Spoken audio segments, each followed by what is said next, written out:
zajednički život u jedinstvu. Kako je lijepo i kako je prijatno kad sva braća žive u jedinstvu i slozi. Psalam 133, 1. stih.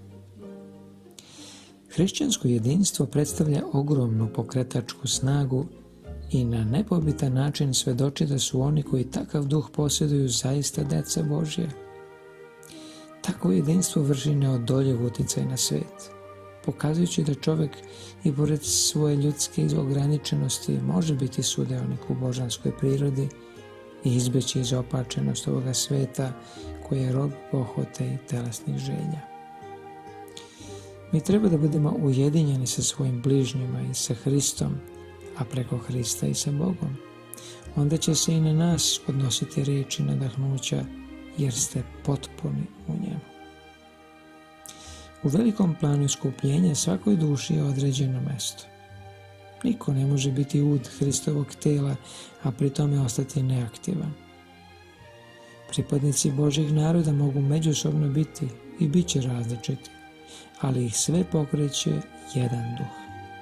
Svi rade za učitelja i bit će povezani u jednu veliku celinu.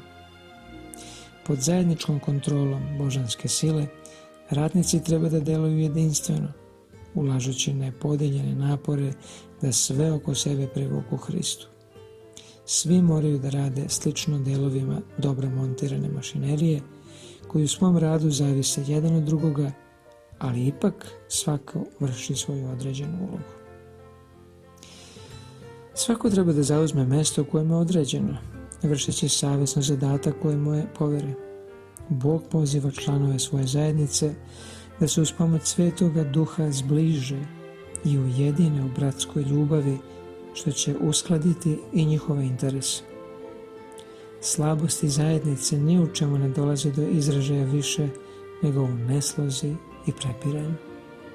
Takav duh ratuje protiv Hrista i istine više nego bilo šta drugo. Onaj u čijem srcu boravi Hristos priznaje da Hristos boravi i u srcu njegovog brata.